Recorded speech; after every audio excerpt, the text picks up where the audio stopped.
নমস্কার সমস্ত দর্শক বন্ধুদেরকে এসটি মর্নিং চ্যানেলে আপনাদের স্বাগত। আমি সুনন্দা। 2025-এ ফলহারিণী অমাবস্যা কত তারিখে এবং শুভ সময়সূচি কখন থাকছে এবং স্নান করার একটা শুভ সময় থাকছে, পুজোর কি মাহাত্ম্য, পুজোতে কি কি লাগছে, সব কিছু বিষয় নিয়ে আপনাদের সাথে আলোচনা করব এবং মন্ত্র সহ। দর্শক বন্ধুরা, আপনারা অবশ্যই ভিডিওটি পুরো দেখার চেষ্টা করবেন। আশা করছি ভিডিওটি আপনাদের ভালো লাগবে। আপনি যদি নতুন দর্শক বন্ধু হন, চ্যানেলটি সাবস্ক্রাইব করবেন, বেল আইকনটি করে রাখবেন। আমার প্রত্যেকটা ভিডিও সবার প্রথমে আপনার কাছে নোটিফিকেশন পৌঁছে যাবে। জ্যৈষ্ঠ মাসে অমাবস্যা তিথিতে মা কালী ফলহারিণী পূজা শ্রী শ্রী রামকৃষ্ণ দেব করেছিলেন। এই ফলহারিণী অমাবস্যা রাতে শ্রী শ্রী রামকৃষ্ণদেব মা সারদা দেবীকে মাতৃরূপে পূজা করেছিলেন। দক্ষিণেশ্বরের মা কালীর প্রিয় ভক্ত ছিলেন শ্রী শ্রী রামকৃষ্ণদেব। রামকৃষ্ণদেবের জন্মস্থান হল কামারপুকুর, আর মা সারদা দেবীর জন্মস্থান জয়রামবাটি।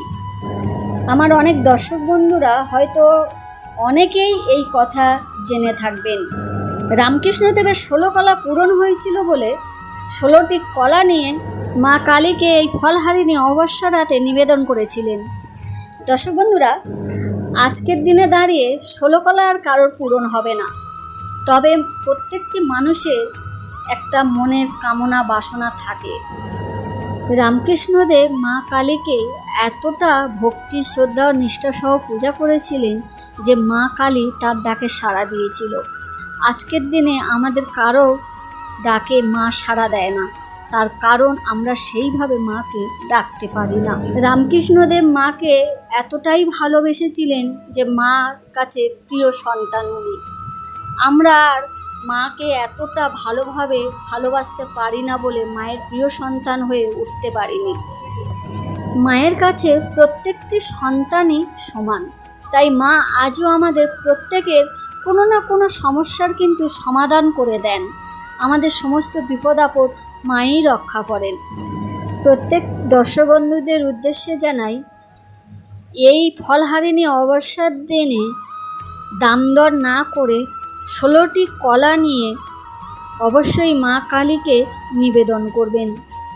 মায়ের প্রিয় ফল আম, জাম, কাঁঠাল, এই ফলগুলি আপনি অবশ্যই মাকে নিবেদন করবেন। আপনি যখন ফল দান করবেন খেয়াল রাখবেন বিজোড় ফল যেন হয়, যেমন 5টি, 7টি, 13টি, 9টি এরকম বিজোড় ফল আপনি নিবেদন করবেন মাকে। আর আপনি খেয়াল রাখবেন যে ফলটি আপনি মনস্কামনা পূরণের জন্য মাকে নিবেদন করছেন সেই ফলটি ততদিন খাবেন না যতদিন না আপনার মনের আশা পূরণ হয়। আর আপনার সাধ্য মতন ফল, ফুল, মিষ্টি অবশ্যই রাখবেন।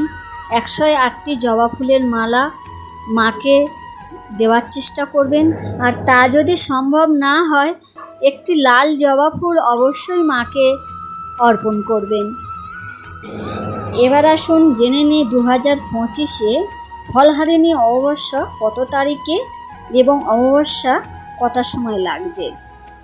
26শে মে সোমবার সকাল 11টা 2 মিনিট থেকে অমাবস্যা শুরু হচ্ছে, সমাপ্তি হচ্ছে 27শে মে মঙ্গলবার সকাল 8টা 14 মিনিটের মধ্যে সমাপ্তি হচ্ছে।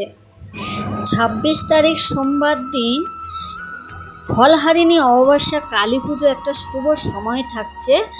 রাত্রি 9টা 10 মিনিটের মধ্যে একটি খুবই ভালো শুভ সময় থাকছে। এই টাইমটি আপনারা পূজা করতে পারেন।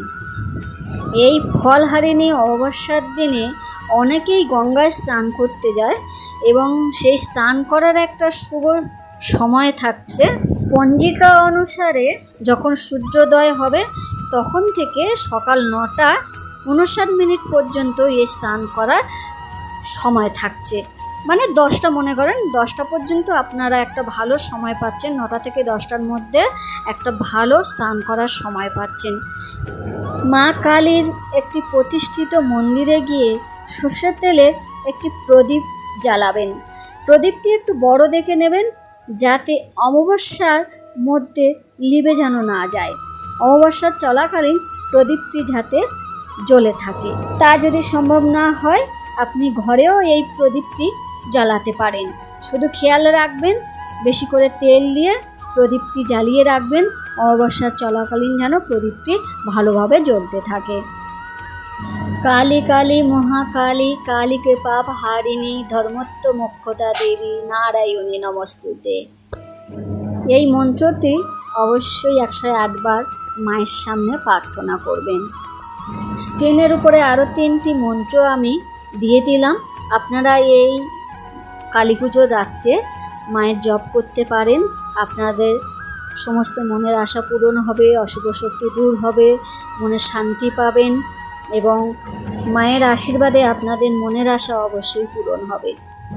পূজা করার সময় মায়ের পায়ে যে ফলগুলো নিবেদন করেছিলেন এবং সেই কলাগুলি আপনারা কোনো ঠাকুরমশাই মানে ব্রাহ্মণ বা কোনো ছোট ছোট শিশুদেরকে দান করবেন। কথায় বলে এই ছোট ছোট বাচ্চাদের মধ্যে ঈশ্বর বাস করে, তাই ঈশ্বর খুশি হবেন এই ফল যদি আপনি বাচ্চা বা ব্রাহ্মণের হাতে দান করেন। দর্শক বন্ধুরা, তাহলে আপনাদেরকে ভালোভাবে বোঝাতে পারলাম 26শে মে সোমবার দিন রাত্রিতে পূজা হচ্ছে এবং ওই দিন কিন্তু অমাবস্যা লাগছে। পরের দিন মঙ্গলবার দিন অমাবস্যা ছেড়ে যাচ্ছে কটার সময় অবশ্যই আপনাদের জানিয়ে দিয়েছি।